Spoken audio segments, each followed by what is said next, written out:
Ao vivo já. Pode pular.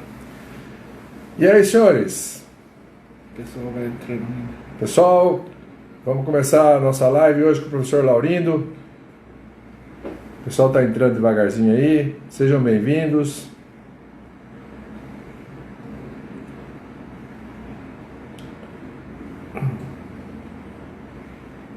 Vamos conversar. Vamos conversar sobre Dr. Sérgio Souza. Os pica-fumo, Dr. Sérgio Souza. Muito obrigado por todos aqueles que comentaram, que fizeram comentários positivos, que fizeram brincadeiras, elevaram o humor desses dias que antecederam a live. Agradecer ao professor Laurindo por ter aceito o nosso convite, né, nessa sequência de lives. O professor Laurindo é um parceiro da velha guarda de sempre, tá? Prazer enorme poder contar com ele aqui. Muita gente conhecida, muita gente bacana e com certeza muita gente nova que está se aproximando da gente.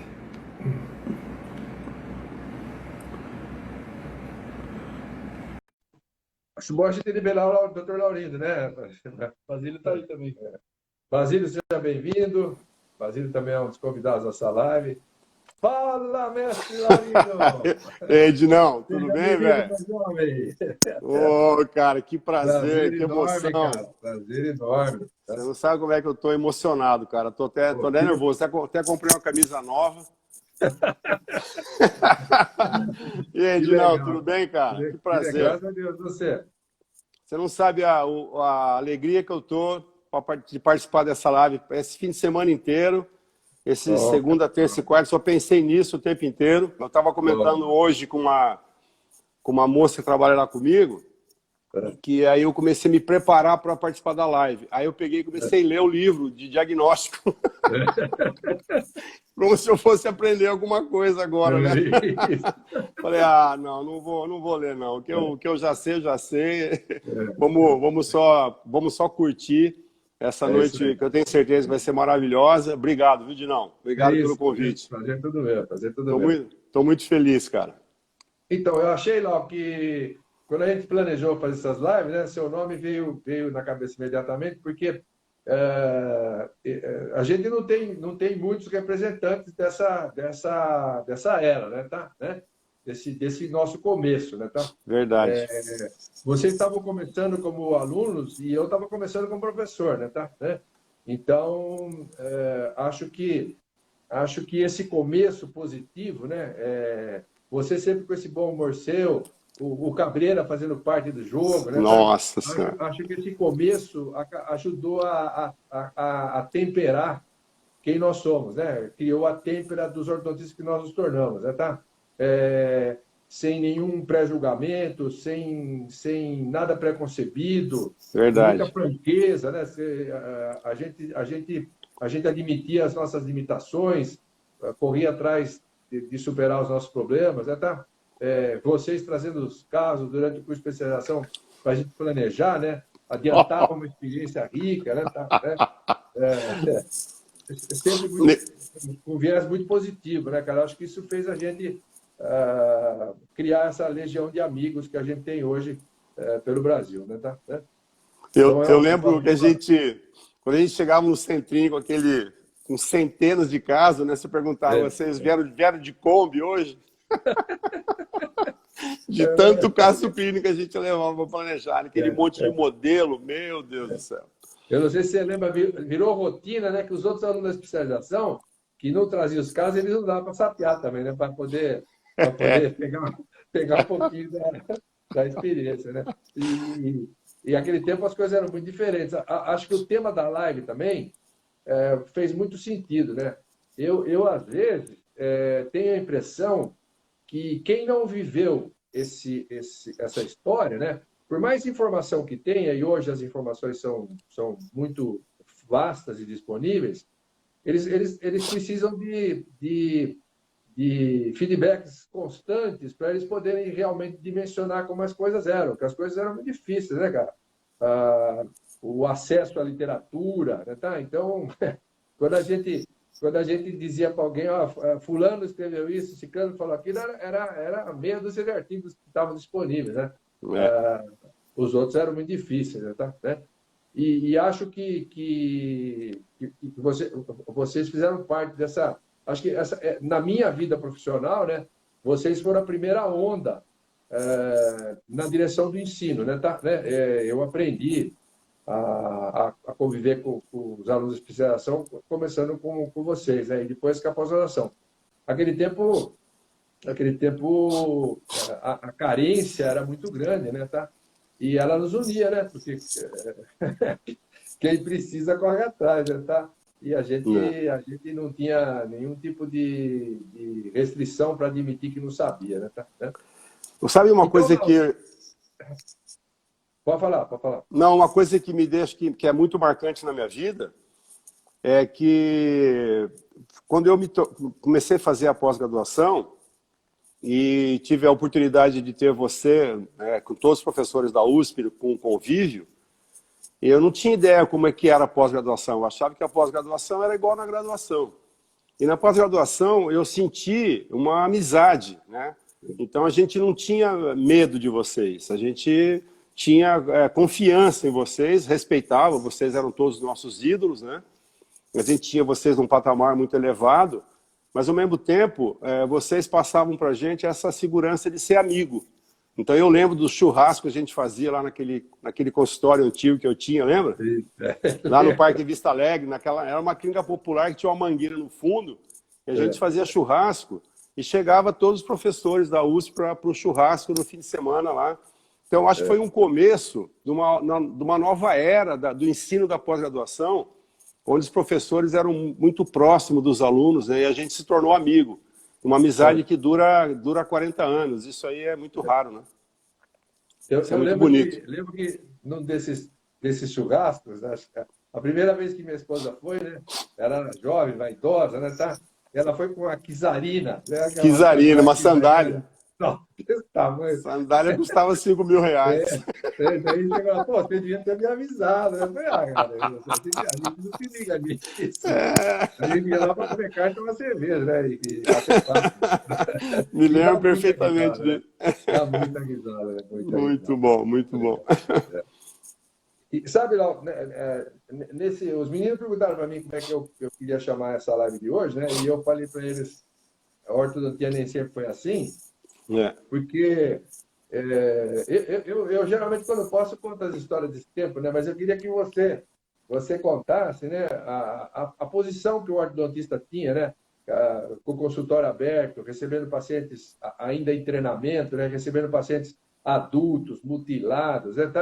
Com parâmetros diagnósticos complicados, né? Você tem recordação da pauleira que era? Ó, Dino, antes de falar de diagnóstico, eu vou contar uma história rapidinho de como a gente fazia ortodontia. A gente comprava os brackets que não tinham base, né? Não tinha redinha, e comprava a redinha lá na Rua do Gasômetro, em São Paulo, cortava a redinha, tinha que contornar o bracket, por exemplo, o bracket de central era para todo mundo. Tinha que contornar para colocar no canino, aí soldava a redinha e colava, né? E aí eram todos os brackets iguais, aí tinha que fazer dobra em todos os fios, né? Tinha que fazer inset, offset, desvio caudal, edgewise puro, né? E aí, aqueles casos, como você falou, com planejamento baseado em Tweed, em IMPA, em Steiner, e tinha que terminar com um incisivo na sínfise, aí extraía, aí não tinha controle de torque, e começava a fazer movimento, punha elástico corrente, e perdia controle, aí levava para você. Aquele monte de bucha que não tinha controle, que não bandava segundo molar, e era uma ortodontia horrorosa, que não dava certo, você não tinha condições, você atendia um paciente, demorava 1h30 para atender um paciente. Quando ia colocar um fio retangular, então, superior e inferior, demorava 1h30, e o paciente saía com dor, aí reabsorvia lateral. Então era uma coisa muito complicada, porque os parâmetros eram esses, né? Era classe 2, extrabucal e extração de 2 prés. Apinhamento um pouquinho, tinha um pouquinho de discrepância falométrica inferior, um pouco de apinhamento, e extraía 2 prés. O máximo de requinte que a gente fazia em diagnóstico era extrair o segundo para molar, para perder um pouco de ancoragem, mas que não perdia ancoragem, porque tinha desvio caudal. Aí tinha que fazer bull loop, tinha que fazer mecânica segmentada por segmentos, aí o caso não andava, então era um horror, né? E aí que, graças a Deus, a gente descobriu, né, o straight wire, e aí se fez a luz, né? Começou a deslanchar, né? E uma das coisas que eu mais gosto do teu livro, quando a primeira vez que eu comecei a ler, que você conta a história do SNA, o SNB, né? O ANB de 8, SNA de 82 e o ANB de 76, planejamento, extrabucal. Você falou, mas como assim, né? Como extrabucal se o problema é na mandíbula? Então, eu estava agora dando uma lidinha no teu livro, né? Você falando do plano de Camper com a linha queixo-pescoço. Meu Deus, se a gente soubesse isso, um pouquinho disso lá no passado e fazer diagnóstico diferencial da classe 2, eu acho que se a gente tivesse aprendido só o padrão 2, sério mesmo, a gente não precisava ter aprendido o padrão face curto, face longo, padrão 3. Se você tivesse ensinado para a gente há 40 anos atrás só o padrão 2, a minha vida teria sido muito melhor, entendeu? E graças a Deus que eu aprendi isso há bastante tempo e comecei em 96 a usar o APM, né? Porque foi onde que as coisas começaram a clarear na minha cabeça, comecei a ver a coisa de uma maneira diferente. E nós devemos a você isso, né? No diagnóstico do padrão 2. Não é nós, né? A nós. Não, mas principalmente você que escreveu, né? Que esclareceu, que dá aula com uma clareza fantástica, que tem essa didática maravilhosa e tem essa bondade de ensinar sempre, de ensinar todo o tempo. Quantos milhares de pessoas que aprenderam com você, né? Quantas, né? Eu fico imaginando, eu não sei nem sei fazer essa conta, não sei se vocês têm esse número de quantos alunos já passou por você, quantas pessoas você já ensinou. Não, né? Provavelmente não. A gente fez um cálculo outro dia, porque eu vou fazer o curso de diagnóstico online, né? Então, hoje você atinge uma plateia enorme rapidinho. Ó. Agora eu não sei quanto nós temos aqui, mas vamos ter bastante gente com a gente, se Deus quiser. Mas, por exemplo, em mais ou menos 30 anos de curso diagnóstico, né, aquele curso que eu dava 2 vezes por ano em Bauru, a gente deve ter treinado 3 mil alunos. Então, você vê. Nossa, muita gente. É um número significante, né? Mas pelo veículo da época, era um curso que as pessoas tinham que ir para Bauru e ficar aqui 3 módulos, né? Os módulos tinham 4 dias, 3 dias e 2 dias, né? Tá? Depois do conceito padrão. E muita gente foi treinada. Sabe, uma coisa que me surpreende um pouco, às vezes positivamente, às vezes negativamente, é como as pessoas não sucumbem à lógica, sabe? Né? Porque aquilo que você falou, que muitas pessoas acham que o Anderson, lá de Recife, é um dos caras que uma vez me desacatou, né? Eu fui banca da tese dele, ele falou assim, eu espero que hoje o senhor não me desminta, né? Porque eu acho que o senhor é um gênio. Eu falei, cara, eu não sou gênio, cara. Você sabe, a única coisa que eu não consigo conviver, e acho que isso tem muito a ver com a genética que a gente tem de ensinar, de ser professor, é ensinar coisa sem lógica, cara. Quer dizer, como é que eu vou ensinar para você uma coisa que eu não consigo detectar a lógica nela, né? Como é que eu vou ensinar para você uma coisa que amanhã eu não consigo repetir porque não tem método, né? Tá?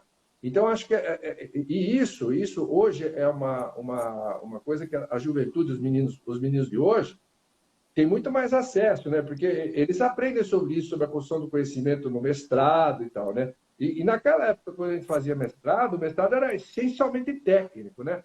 Porque, na realidade, nós tínhamos uma carga horária brutal, porque só a cefalometria, eu lembro que a gente fazia um treinamento no primeiro semestre de ortodontia, que era taipodonte e cefalometria, cara. O negócio era brabo, né? O taipodonte consumia 6 meses de curso. Nossa. Então, na realidade, a gente não aprendia essa filosofia da construção do conhecimento, né? Hoje, se a gente pensar aqui, a gente tem pelo menos 10 pessoas da ortodontia que tratam desse assunto com qualidade, né? Na época, a gente tinha que se virar. E daí uma das coisas que sempre me norteou foi tentar dar lógica ao processo, né? E se você for a tudo que eu faço, a tudo que eu ensino, ele é baseado na lógica, não tem nenhuma invenção. Os brackets, por exemplo, nada mais são do que a observação visual das Verdade. metas terapêuticas que eu achava adequadas nos meus pacientes, né? E que frequentemente os pacientes apresentavam naturalmente, né? Tá? E sabe, aí entra de novo, né, o reforço. Então, uma coisa que eu valorizo muito, por exemplo, todas essas pessoas que estão nos vendo, né, tá? A presença delas valoriza o que nós somos e o que nós fizemos, né, tá? E isso dá respaldo para a gente continuar pensando, para a gente continuar tentando ser útil, né, tá? Né? Porque, por exemplo, você provavelmente tenha sido o profissional que mais valorizou o artigo sobre Brexit que eu escrevi, né? Tá? Né? Os seus alunos são testemunhas, né? Eu quero que você diga como que você... Toda vez que eu vou aí na Dental Press do curso de excelência, você sempre faz a mesma introdução, né? Contando como é que você aborda com seus alunos. Né? Tá? Os alunos têm que ler esse artigo 53 vezes, porque segundo estatística, se a pessoa lê 53 vezes, ele decora. Olha, se você aprendeu, se você lê o artigo sobre prescrição de Bragg do Dino, você já aprendeu ortodontia. Porque, para mim, foi assim, Dino, sinceramente, eu nunca li um artigo tão esclarecedor para mim como aquele. E aí, aquele dia, porque eu acho o Andrews um gênio, né? Ele é um gênio. Como é que ele não percebeu que mais 5 para um bracket menos 6 de torque era incompatível? Né? Como é que pode um canino inferior ter 5 graus de angulação, né, para mesial, e o incisivo ter menos 6 de torque? Quando você mudou isso, meu Deus do céu, né, uma coisa tão óbvia, né? Então, aquele artigo sobre prescrição de Bragg, e depois acabou saindo o livro em cima daquilo, né? Então, de fato, para mim, a coisa que mais me marcou na minha vida acadêmica, como literatura, é aquele artigo seu. Qual o artigo? Estão perguntando aqui. O artigo é sobre prescrição de brackets. Você podia dar o nome dele? Agosto de 1999, né? Da Dental Press. Tá? Você lembra o nome inteiro do artigo? Eu não lembro. Acho que é prescrição de brackets na técnica do straight air. Prescrição de brackets na técnica do straight air. Uma revisão de conceitos e sugestões para uso. Qualquer coisa assim. É isso mesmo. Esse artigo fez aniversário agora em agosto do ano passado. Ele fez 21 anos. Maturidade. Nossa Senhora, coisa linda, né? Maravilha. Então, sabe, Lau, então, continuando nessa mesma linha, nós, por exemplo, atingimos, quando publicamos esse trabalho, nos anos seguintes, provavelmente muito mais gente do que a gente atinge hoje, né, tá? Entendeu? E você vê, a lógica do processo não mudou, né, tá? Os tratamentos compensatórios, cada vez mais, são claramente compensatórios, de fato, ou seja, não há transformações esqueléticas significantes na mandíbula, principalmente, né? Então, acho que a ciência, as evidências têm corroborado o que a gente descreveu lá e o que tem sido visto, né? Tá? Né? Não há nenhum conceito, nenhuma evidência científica nova, né, que derruba esses conceitos. Né? Tá? Pensando nisso, né? Eu sabia que a gente ia conversar sobre esse assunto. Eu estava lembrando algumas coisas que eu acho que são pérolas que você nos deu, e eu coloco nas minhas aulas. Uma das coisas que eu mais insisto em mostrar nas aulas é o trabalho do Andrews, né, dos 120 modelos e as variações de angulação e torque, o trabalho do Dr. Décio, né, que você mostra a variação do IMPA no brasileiro de 21 graus, e principalmente a pergunta que você fez para o Dr. Andrews, na entrevista que ele concedeu para a Dental Press, que você perguntou para ele assim: Dr. Andrews, dos seus últimos 100 pacientes que o senhor tratou, quantos que necessitariam de cirurgia ortognática para atender a todos os requisitos das 6 chaves para uma harmonia facial adequada? Aí ele respondeu que 73 pacientes precisariam, mais ou menos isso, 73 precisariam de cirurgia. Só que só 23 operaram. Então, 50 pacientes trataram de maneira compensatória. E tinham necessidade de fazer cirurgia ou de maxila ou de mandíbula. Então, se 50 pacientes necessitavam de cirurgia e foram tratados de maneira compensatória, nós temos que ter prescrições diferentes para todos eles, né? Então, esse argumento eu acho maravilhoso. É. Você sabe que eu preciso usar mais esse argumento tinha escapado da minha memória. Cara. Porque faz sentido, né, cara? Porque você sabe, eu lembro, agora você falou, eu lembrei, quando eu coloquei esse artigo em aula, a primeira vez, eu perguntei para os caras, olha, quem está falando é o professor Lawrence Andrews, que trabalha em San Diego, na Califórnia. Isso, exatamente. Não é o Guino falando isso em Bauru, cara. Isso. É outro nível, né? Outro nível de clientela, outro nível de exigência estética, né? Perto de Hollywood, né? É um pessoal que faz questão absoluta de ter uma face agradável, né? Então, se é bom em San Diego, na Califórnia, deve ser muito melhor em Bauru, estado de São Paulo, né, cara? Exatamente. Essa é outra coisa que eu acho que a gente sempre tem que valorizar muito, né? Eu acho que a gente aprende muito mais dando atenção às limitações do que às possibilidades, né? Você vê, nos últimos tempos, tá? Tudo que a gente tem recebido de diferente, de produtivo, veio para suprir lacuna, né? Tá? Ou seja, o que nós não estamos fazendo bem? Tal coisa. Né? Uma das coisas que você falou, que eu acho pouquíssimo valorizado, eu queria que você reforçasse, conta um pouco a história do APM. O professor Carlos é uma pessoa que não tem no meio ortodôntico brasileiro, e ele é contemporâneo nosso, né, a valorização que ele merece. Eu não tem mesmo. Conhecê-lo pessoalmente. O filho dele fez parte do grupo de estudo lá em São Luís do Maranhão durante muito tempo. E fala um pouco dele lá. Eu acho que é um resgate de uma pessoa super importante, justamente por ter reconhecido uma limitação e apontado uma solução, né? Entendeu? Quando o Dr. Carlos começou a mexer com o APM, ele conta essa história, ele contava essa história, né? Que era porque ele percebeu isso claramente, que os pacientes padrão 2 tinham deficiência mandibular, que não podiam ser tratados na maxila, não podia mais usar E e B, que era inaceitável, e ele começou a usar o Herbert, só que na cidade dele era muito difícil colocar um Herbert por causa do preço, por causa do custo. Então ele começou a bolar um aparelho. Então ele fez o APM número 1, eram 2 fios, um encaixado no outro, né? Não era sofisticado como é hoje. Depois teve o 2, o 3, o 4. A versão que a gente usa é a número 5. E aí, quando ele começou a mostrar esses casos nos Estados Unidos, o Dr. Larry White viu e convidou ele para fazer uma publicação na JCO. E ele publicou o primeiro artigo na JCO e ele foi capa. E o Dr. Larry White deu para ele 20 páginas coloridas com fotos coloridas em todas as páginas.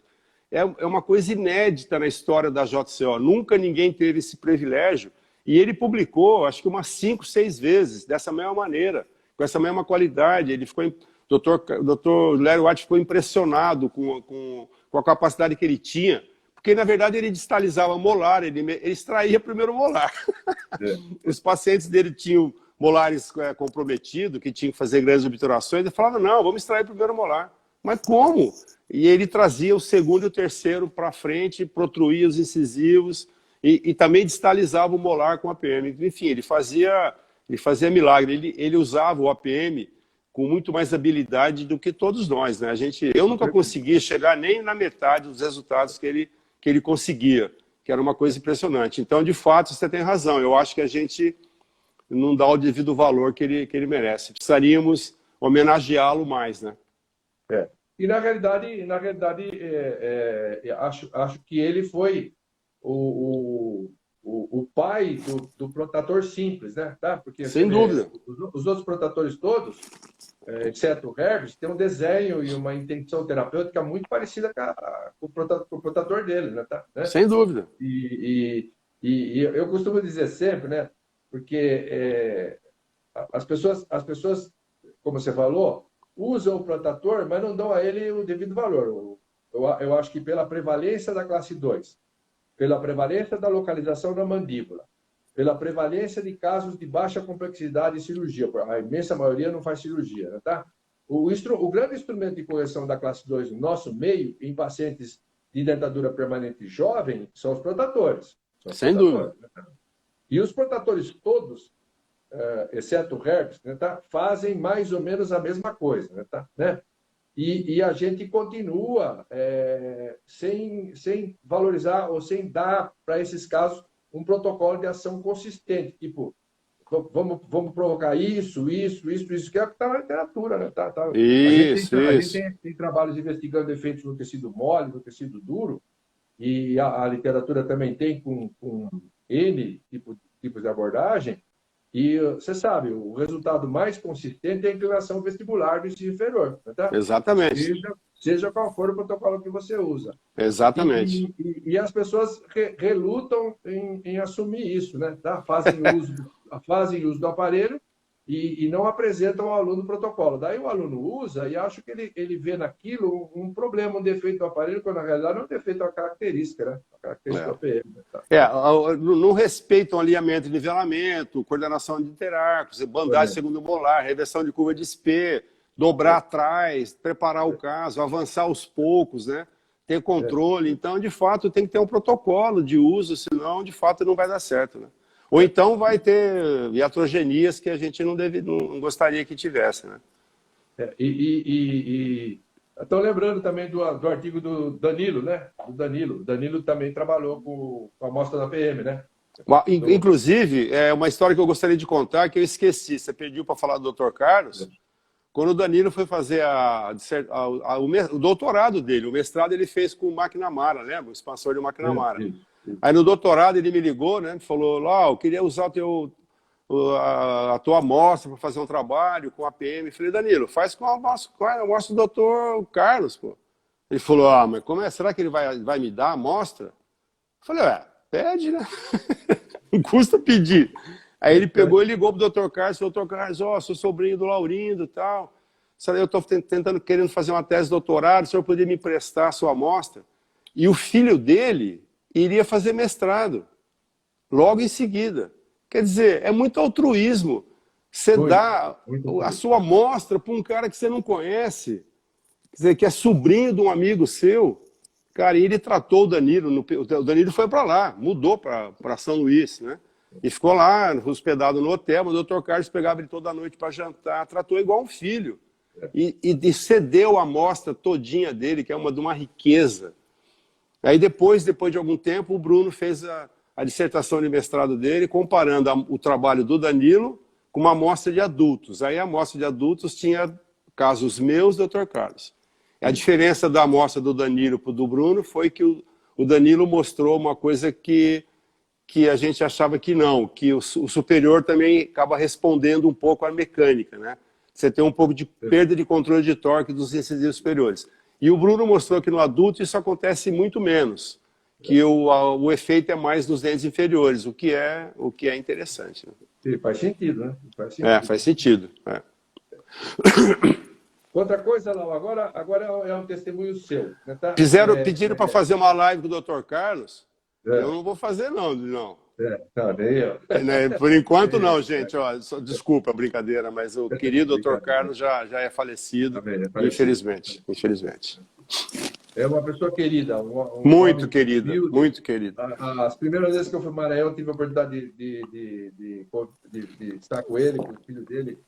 Gente finíssima. Demais. Uma coisa interessante, Lau, que eu acho que veio à cabeça quando você estava falando aí de literatura, dos trabalhos do Danilo e do Bruno, né, tá? É a Dental Press, né, tá? Eu não sei até que ponto as pessoas conhecem a história da Dental Press, né, tá? E a Dental Press foi um divisor de águas, né? Na realidade, eu já escutei falar, né, mais de uma vez, que eu sou o baba-ovo da Dental Press, né, tá? Nem podia ser diferente, né? Nem podia ser diferente, porque primeiro... Você é o padrinho, né? Não, primeiro a revista da SPO, os congressos da SPO, as revistas da Dental Press e os congressos da Dental Press foram a cereja do meu bolo, né? Tá? Sem dúvida. Na realidade, o tempo todo eu fui prestigiado por essas entidades, né? Tá? Sem dúvida. E o fato da gente ter feito o livro juntos, etc., tudo isso criou um vínculo absurdo entre o que a Dental Press representa para a ortodontia brasileira e para mim como pessoa. E daí, só para as pessoas verem a diferença, né? A semana passada eu precisei de um artigo que eu não sabia que era Dental Press. Eu não lembrava de quem era o autor e tal. E daí eu falei, pô, vou ter problema para achar esse artigo. E era sábado à tarde, né? Você sabe, eu não me viro muito bem com tecnologia, né? Tá? Quando eu preciso de um artigo de qualquer, eu chamo o Guilherme, logo o Guilherme acessa e pega para mim. Então o Guilherme estava em Passo Fundo, eu falei, estou ferrado. Tá? Daí eu peguei o Dental Press e fui lá. E o artigo era Dental Press. Tá? Então, cara, depois de 15 minutos, eu estava com as duas telas que eu queria na minha aula, tá? Entendeu? Vai fazer parte do meu curso de novo diagnóstico. Estava lá com as duas telas na minha aula. Então essa facilidade, né, muda o nível absolutamente dos profissionais que ensinam e que aprendem. Né, tá, né? E daí, o Dental Go é uma ideia iluminada, né? Muito legal. O custo e benefício que ele tem. Né, tá? Então, eu queria... Só vou contar uma história. Quando eu fiz o meu mestrado em fissura, com a orientação do Dr. Décio, né? Dr. Décio disse assim para mim, olha, nós temos que valorizar esse trabalho na parte de referência de revisão bibliográfica, né? Porque você vai fazer um experimento simples, era uma variável única, estudando forma de ar. Vamos valorizar muito as referências de literatura. Daí eu peguei e fiz uma... Foi bom, né? Porque eu precisava aprender fissura, tá? Eu estava começando a trabalhar com fissura, já do tamanho do mundo. E daí eu pus lá, tipo, não sei, um número grande de artigos, mas teve pelo menos uns 7, 8 artigos lá, que chegaram para mim quando eu já estava fazendo meu doutorado, entendeu? Porque eu tinha que pedir, tinha um serviço... Era assim mesmo, né? Você pedia, pagava e demorava para vir, porque vinha pelo correio, né? O negócio era bravo. Né? Então, acho que no teu tempo nem tinha comute, né? Não tinha comute, foi pré-comute. Tá? No meu tempo tinha lombo de buga. Via de navio, né? Navio e lombo de buga. Então, esse contraste entre esse acesso da literatura Dental Go, tá? e esse passado que não é tão... Nós estamos falando na década de 70, não é tão longe assim, né, cara? Então, dá uma pincelada sobre a história da Dental Press. O que fez a Dental Press virar o que ela virou? Na verdade, foi isso mesmo, né, cara? Eu saí de Bauru, vim aqui para Maringá. Maringá não tinha faculdade nenhuma, né? Não tinha nenhuma faculdade. Então, literatura zero. Então, eu tentei montar um grupo de estudo com os amigos aqui, mas a gente bebia mais cerveja do que estudava. Então, eu vi que não ia dar certo.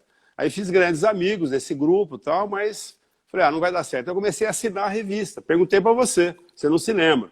Edinal, o que eu assino? Você falou, assina a JCO, American Journal, a British e a European Journal. E uma de cirurgia, lembra? Uma revista linda que tinha de cirurgia ortognática. Você até publicou um artigo lá sobre expansão. A revista era maravilhosa, tinha um design lindo. Então eu assinei essas 5 revistas. 2 americanas, de ortodontia, 2 inglesas e uma de cirurgia ortognática que era linda. E as revistas chegavam, eu escolhia alguns artigos, dava para um tradutor, que era professor de inglês da Tereza, ele traduzia, e eu fazia uma resenha do artigo e juntava esses artigos e começamos a fazer uma coletânea. Então a gente juntava um monte de artigo, encadernava, né? E a gente comecei a distribuir para os amigos. Comecei a fazer, ou então mandava pelo correio. Depois começamos a mimeografar, só começou a ficar caro. Aí os amigos começaram, não, vamos pagar uma taxinha para te ajudar e tal. E aí a gente acabou fazendo depois uma revistinha com um grampinho, chamava Abstract. E depois fizemos uma outra que era o Translation, que eram esses artigos que a gente fazia resenha. Até que você falou para mim, você já tem estrutura, know-how, vocês fazem tudo bem feitinho, bonitinho, por que você não faz uma revista? E aí eu conversei com o Dr. Mondelli. O Dr. Mondelli falou, Leonido, eu acabei de sair de uma fria, eu fiz uma revista, quebrei, porque a gente não consegue entregar, dá um monte de problema, nós estamos com descrédito, você não vai conseguir, é muito difícil. Falei, doutor Mondelli, muito obrigado pelo seu conselho, eu já sei o que eu vou fazer. Aí fizemos a revista número 1 e não tinha artigo. Aí eu pedi para você um artigo, você falou, olha, eu tenho um artigo maravilhoso, só que esse artigo faz parte do livro do Dr. Interlandi. Liga para ele, pede para ele autorizar. Se ele autorizar, a gente faz, já tem assunto para a revista 1 e a 2. Um artigo seu do Omar, sobre expansão rápida do palato. Aí eu liguei para o Dr. Interlandi, ele autorizou. Aí a gente fez o tópico especial da revista número 1, parte 1 e parte 2. Publicamos alguns artigos que a gente tinha aqui na Dental Press, uma análise facial, que até hoje ela é muito solicitada, que é histórica, né? Foi um artigo bacana sobre... Fizemos uma revisão linda sobre análise facial. E aí, muitos artigos traduzidos, inclusive tem um do Handelman, é um artigo famoso dele, né? Que foi saiu na revista número 1. A gente pediu autorização para a American Journal, eles nos deram autorização para traduzir. E aí, logo no segundo, terceiro número, começaram a chegar alguns artigos. E aí a revista deu certo. Só que aí, Dino, tem uma história que eu gosto de contar, que chegou um momento que a revista estava fazendo sucesso, tinha um monte de assinantes, já era a revista mais importante da ortodontia brasileira. E aí a CAPES resolveu que todas as revistas brasileiras que poderiam ser alçadas ao Qualis teriam que fazer parte da Cielo, que é a biblioteca da FAPESP. Então, o arquivo teria que ser aberto.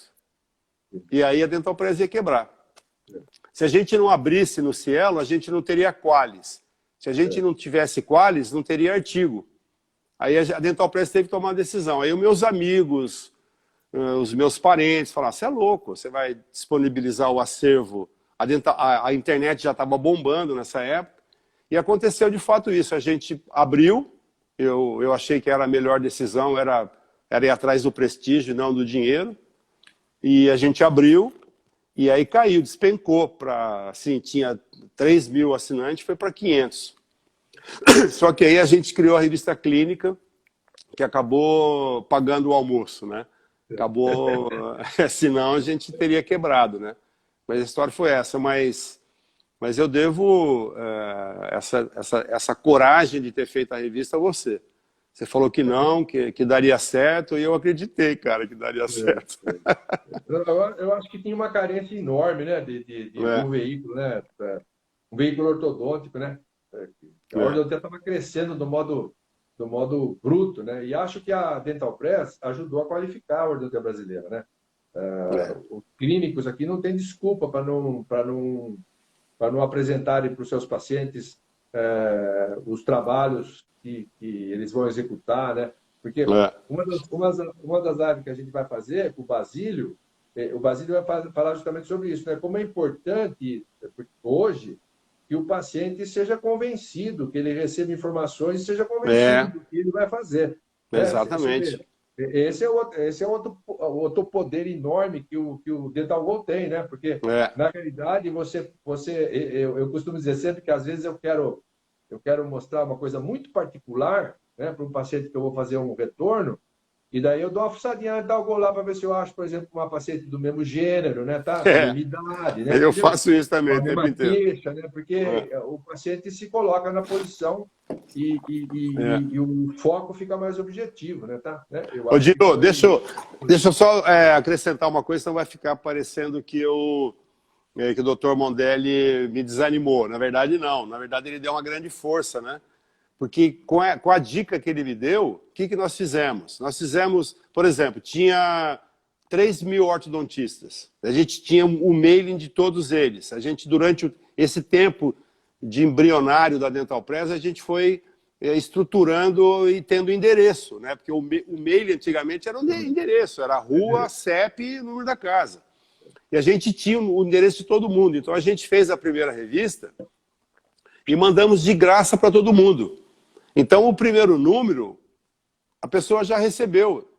Então ele pagava para receber o outro. Entendeu? Então não teria nunca cano. Foi a estratégia que a gente montou. Falou, não, a sua revista está paga, você já ganhou a primeira. Você está pagando pela segunda. Se você pagar, você vai receber a próxima. Então, ele pagava depois, né? Foi o que deu certo. Foi graças à dica do Dr. Mondelli. Entendi. O Dr. Mondelli foi sempre um baita de um construtor, né? Um dentista que valorizou valoriza demais a profissão, né? Entendeu? Nossa, é demais. Vira e mexe, ele fica bravo. É, Vira ele e tá, mexe, ele tá, fica bravo com que essas bom, né? perguntas. Que ele é assim ainda, né? É É bom, bom. maravilhoso. Ô, Dino, eu Oi. estou vendo aqui que tem um monte de gente, um monte de amigos, conhecidos. Queria agradecer a presença de todo mundo e queria te explorar um pouquinho, porque esses 2 dias que todo mundo ficou sabendo, eu recebi centenas de sugestões de pergunta que a sua opinião é quase como uma lei, né? Então eu queria perguntar para você algumas coisas que pediram para eu perguntar para você. Eu, Se eu eu puder coloquei, responder, eu coloquei brincando, né, que eu ia perguntar para você se a mandíbula cresce, mas mas de fato, muita gente tem dúvida para saber o que é crescimento hereditário, o que é inerente para a pessoa, o que é um crescimento favorável, o que é um crescimento vertical, o que se ganha, o que se não ganha, o que você empresta depois você tem ainda, né? Então, eu queria que você falasse um pouquinho sobre isso, porque de fato existem algumas dúvidas. Basílio falou no grupo que tu ia fazer essa pergunta. Né? É. Na realidade, vamos lá de novo, né? Eu não quero ser, como eles falam, eu não sou gênio, entendeu? Tá? Eu sou um cara devotado, eu tento ter lógica nos meus procedimentos, porque acho que isso é a base do sucesso e de você servir o paciente da melhor maneira possível. Então, em relação eu acabei de revisar esse assunto do crescimento agora, né? Tá, né? Porque uma das aulas que eu vou dar que eu dou no curso de diagnóstico é o crescimento craniofacial para o ortodontista, que nós precisamos saber, né? Tá? E olha, você tem na revista da Dental Press uma entrevista, provavelmente em 2015, não sei se 2015, 2017, não sei, do Hans, que é o Sim, chefe do crescimento e desenvolvimento do Centro de Desenvolvimento Craniofacial acho que é de Burlington, não lembro se é de Burlington ou de Michigan, não lembro, acho que é de Burlington. E na realidade, quando perguntado sobre o que os ortodontistas precisam saber, ele reitera que o ortodontista precisa saber o conceito de equivalência de crescimento, né, do crescimento das contrapartes do Elo, né, tá? Que na verdade foi um conceito que o Elo derivou a partir dos resultados do Bjork, mas ele construiu a parte, a contraparte e as alterações regionais, né, tá? E a teoria da matriz funcional, que é uma teoria que casa muito bem com os conceitos de genéticas atuais. Né? A gente sabe que a genética continua tendo um papel fundamental no crescimento, mas ela interage com o ambiente, né? Tá? E pode receber dele alterações significantes, né? Tá? Né? Os fatores chamados fatores epigenéticos. Mas, na verdade, essa brincadeira da mandíbula crescer ou não, né, tá? Porque eu tenho isso. Eu pedi para os meninos da Dental Press fazerem um desenho que tá no capítulo 1 do meu livro Diagnóstico, onde eu mostro, eu peguei um paciente que tinha um follow-up longo e pedi para alguém aí da Dental Press, não lembro mais quem fez esse desenho, desenhar para mim aquela criança ainda bebê, né? Tipo bebê, primeira infância, segunda infância e tal. E o daí escrevi no SBL. rodapé, a Cibele, isso, a Cibele, justamente. Daí escrevi no rodapé, né, que aquilo é o crescimento normal dos humanos, né, tá? Ou seja, o crescimento da face, a perda de convexidade, né, tá? Né? A aparência dos fatores secundários de borda de crescimento e tal, enfim, mas que é uma coisa que só acontece nos humanos normais, né, tá? Então, o que a gente não pode fazer é estabelecer paralelos entre a expectativa de um crescimento de um indivíduo, vamos chamar de padrão 1, com um indivíduo que não seja padrão 1. Né? Então, e esse também é um problema, né? Mais uma vez já conversei com o Davi sobre isso, né? Porque quando a gente critica o ortodontista por ele não seguir evidência científica, a gente tem que criticar os autores dos trabalhos, porque muitas vezes as evidências científicas não nos convencem, né? Porque as amostras são constituídas de uma maneira confusa, né? Tá? Né? Enfim, então, o que eu gostaria de deixar claro é o seguinte: a mandíbula cresce. Cresce de uma maneira equilibrada, de uma maneira proporcional, cumprindo o papel filogenético dela nos humanos normais. Né? Tá? Por isso que é importante que o conceito de doença esteja presente na ortodontia. Eu não acho que a gente deva chamar todos os nossos pacientes de doentes. Eu não acho que todos os nossos pacientes são doentes. Se você se lembra, isso é outra definição do Andrews. Lembra? O Andrews foi o primeiro cara que eu escutei falar em indivíduos normais com má oclusão. Tá? Né? Ele disse isso pela primeira vez que no Brasil. Eu nunca tinha visto isso nem escrito nem falado. E falei, ó, que coisa legal, né? Então quer dizer que nós temos indivíduos que são normais e a única normalidade dele é a má oclusão. É óbvio que esses caras são os indivíduos padrão 1 que têm um prognóstico excepcional, né?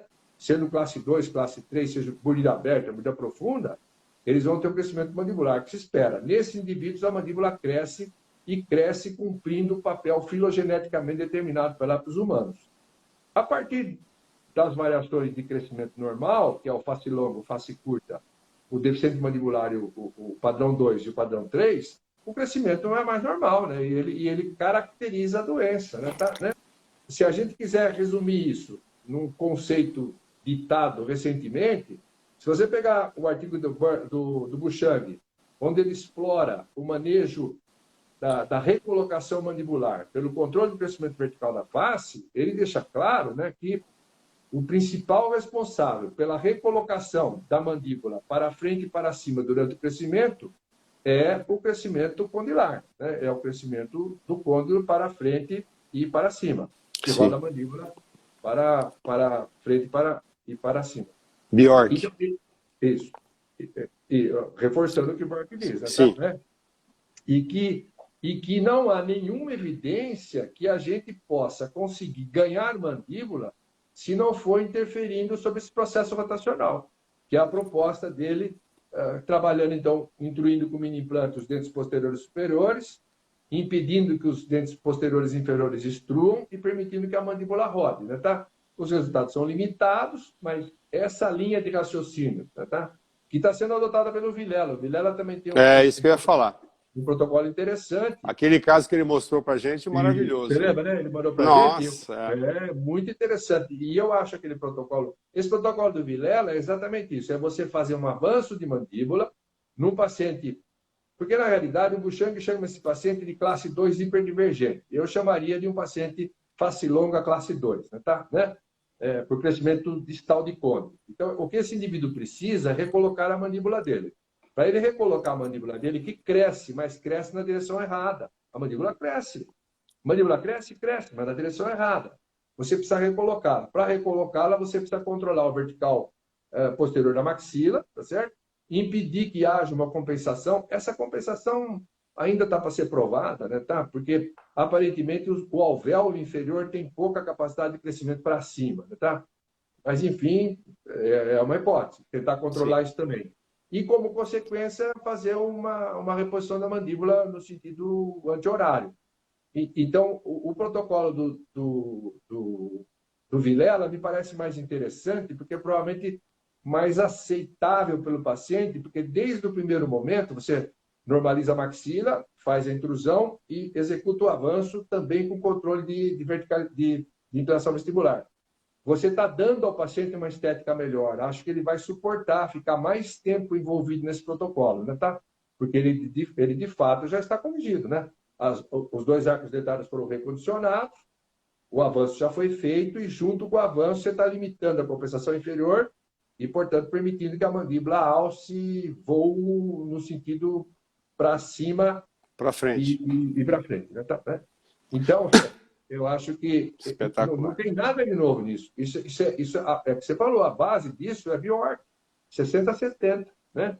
As interpretações que o Enlo deu a esse fenômeno são, para mim, foi aquilo que você falou. Quando eu li isso, eu falei, agora entendi, né? Tá, entendeu? Então a mandíbula cresce, só que ela cresce obedecendo às determinantes dos indivíduos. E só cresce de modo normal nos indivíduos padrão 1. Nos outros indivíduos, ela vai crescer com limitações de direção ou de quantidade para mais ou para menos de magnitude, né? Pessoal, vou contar uma historinha para vocês agora interessante. O Dinão, ele que, durante muito tempo, ele que pautou as entrevistas da Dental Press. Então, sempre que ele tinha uma curiosidade, ele ligava para mim e falava, precisa me entrevistar tal cara. É isso aí mesmo. Quero fazer uma pergunta para ele que está aqui, eu quero saber o que ele quer, o que ele pensa. Então, desde do Haas, desde o Andrews, desde o Van der Linden, cara, Van der Linden.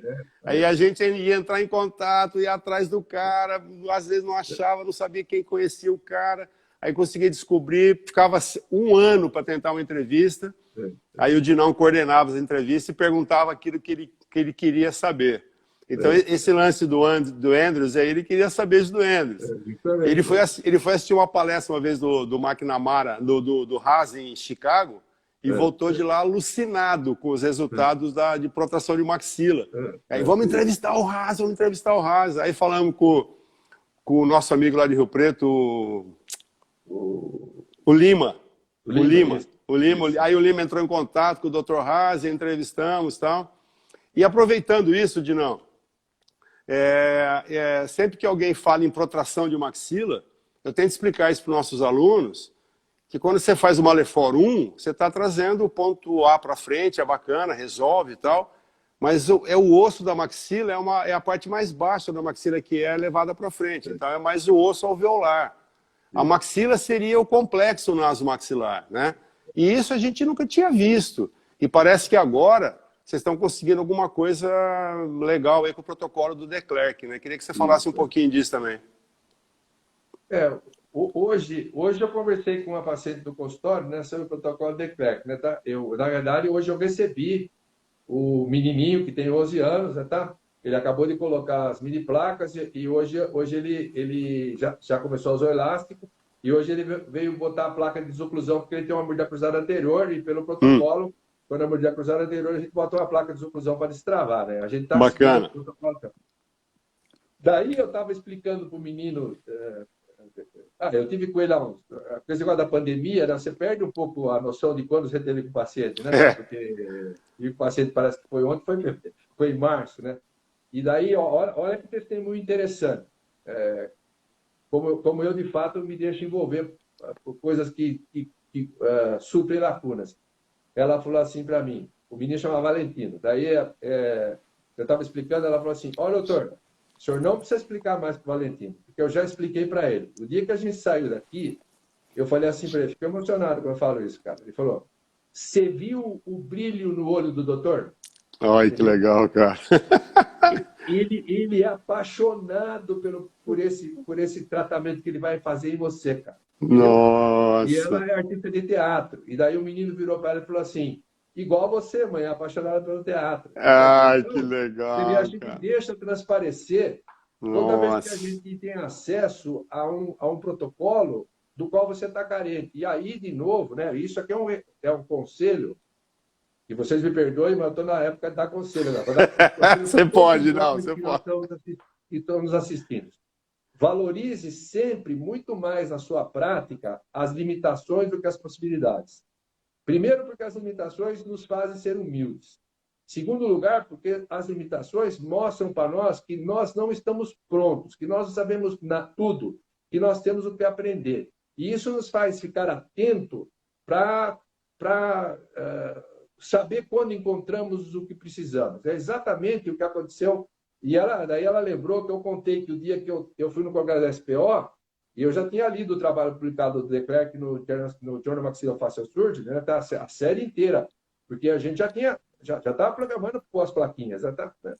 Então precisava explicar isso para o doutor Reinaldo, cirurgião e tal. E daí, quando o De Klerk, quando eu vi, não lendo, vi os casos que o De Klerk mostrou, ele acabou a palestra, cara, eu não consegui ir embora, sabe? Eu falei, não, eu fiquei sentado. Eu estava com você. Você estava comigo. Estava sentado com você. A gente ficou refletindo o impacto daquilo, é o que você falou, né? Então, e hoje, fazem 10 anos já, né? Hoje, eu diria para você, eu tenho isso em aula, né? Hoje eu diria para você que, na minha opinião, é possível você fazer um manejo ortopédico da maxila, ou seja, mudar o padrão de crescimento maxilar de uma maxila deficiente. E provavelmente de maneira ideal, se você persistir com o protocolo de manutenção dos resultados obtidos até o final do processo. Então, a gente cumpriu mais uma lacuna, né? Porque se nós tínhamos um problema para fazer o reposicionamento de uma maxila sagitalmente complicada, parece que isso está resolvido, né? Tá? Então, é de fato um protocolo maravilhoso. E você vê isso, sabe o que me surpreende? As pessoas dão muito mais importância à ancoragem esquelética com intenção dentária, né? É. Quando pelo próprio nome, ancoragem esquelética, pô, nós temos um mundo de cara aqui no Brasil, os meninos foda em ancoragem esquelética, eles precisam voltar as vistas deles para ancoragem esquelética para manejar esqueleto, tá? Né? Porque daí você coloca dois indivíduos no ringue com o mesmo tipo de capacidade, de restrição, de estimulação, de suportar a duração desse estímulo, dessa restrição. Então, eu valorizaria muito mais a ancoragem esquelética feita com intenção de ortopedia, né? De controle de crescimento, seja para mais ou para menos. Né? Acho que esse é Nossa, o próximo horizonte a ser cruzado, a próxima fronteira a ser cruzada. Né? Tá? maravilha, Dinão. E em relação à Anvisa, como é que está a PEC Lab? Estamos esperando a PEC Lab, né? Algumas experiências foram feitas, eu não sei os resultados finais, tá? Mas nós ainda estamos devendo. As placas que têm uma função mais consistente são as originais, tá? Né? Mas eu acho que nós temos tecnologia para fazer tranquilamente essas mini pelo placas. amor de Deus. Né? Para quem faz avião, né? Não, e do jeito que a odontologia brasileira domina a área de implante, domina a área Pois é. Estamos prontos para entrar nesse comércio aí com muita propriedade. E isso vai ser bom porque amplia o horizonte, né? Tá? Amplia o horizonte. Né? Dinão, uma pergunta que não quer calar aqui, estão me cutucando aqui. E o Invisalign? Cara, você sabe, né? De novo, né? Essa é uma coisa que eu escutei muitas vezes na minha vida, né? Uma coisa boa que o tempo te traz, né? É ponderação para julgamento. É lógico. Porque eu me lembro, por exemplo, quando a colagem direta apareceu, era um menino quando a colagem direta apareceu. E daí é óbvio que eu não gostava de bandar, né? Eu já tinha aprendido a bandar. Eu bandava bem, modesta parte. Mas é óbvio que eu não gostava de bandar. E meus pacientes também não gostavam de ser bandados. Né? Tá? Então, a hora que apareceu a colagem direta, eu lembro, porque eu era jovem, era um noviço, né? E eu não fiquei preocupado se o ataque ácido ia dar absorção, se ia dar cárie, entendeu? Eu queria colar. É lógico. Colar, né? Então os profissionais um pouco mais maduros, né, começaram a questionar se essa perda de matéria orgânica era reparada, se aparecia mancha branca ou não, né? Tá? Então, essa ponderação que os mais maduros têm, às vezes parece uma restrição, mas não é um cuidado, né? Tá? Então, em relação ao Invisalign, o processo me parece extremamente produtivo. Se você me perguntasse uma coisa só que o Invisalign, que a tecnologia Invisalign, que a tecnologia de alinhadores trouxe, é o planejamento virtual. Então, cara, quem é que não quer fazer planejamento virtual? Nós estamos terminando um caso, ontem a gente viu essa paciente. Uma menina que eu sincero, você sabe, eu tenho uma experiência grande e é difícil o caso que me acua. Esse caso era um caso de uma garota que foi tratada, ela tinha uma genesia de incisivo lateral, né? E ela foi tratada de um modo caseiro por um profissional, provavelmente com alguma limitação técnica, ou porque a mãe queria fechar o espaço de qualquer maneira, eu não sei. A menina é braquifacial, horizontal, e foi tratada só no arco superior, fez um desvio de linha média brutal, uma sobremedida enorme, um apinhamento camuflado de 7 milímetros embaixo, e daí eu não tinha coragem de tratar esse caso, porque a menina queria que eu prometesse para ela uma solução absoluta, e eu titubeei mais de uma vez, até que eu pedi para o Fábio fazer um planejamento virtual para mim. Daí o que eu fiz? Daí eu executei na maxila o que eu achei que precisava ser feito. Podia ser feito. Levei essa maxila corrigida em relação à mandíbula e fiz a mandíbula chegar até ela. Cara, perfeito. E mostrei para a moça. Eu me convenci e convenci a moça. Então, como é que você pode criticar um processo evolutivo, né, que permite a você ter uma ferramenta disponível já a preço baixo e principalmente terceirizado. Não acho que esse serviço a gente deva fazer sempre, né? Vai ser terceirizado. Né? Vai acabar? Ô, Lau, vai acabar. Vai acabar. Putz, que pena. Lau, ó, obrigado, cara. Cara, muito legal. Muito muito legal. obrigado, Dinão. E dá um beijo a todo mundo que está assistindo a gente aí, tá bom? Dá um Valeu, beijo pro pessoal Dinão. de Maringá, todo mundo é a família, todo mundo, viu? Tá? Você é o cara, velho. É aí, Gui. Valeu, fica com Deus. Valeu, obrigado.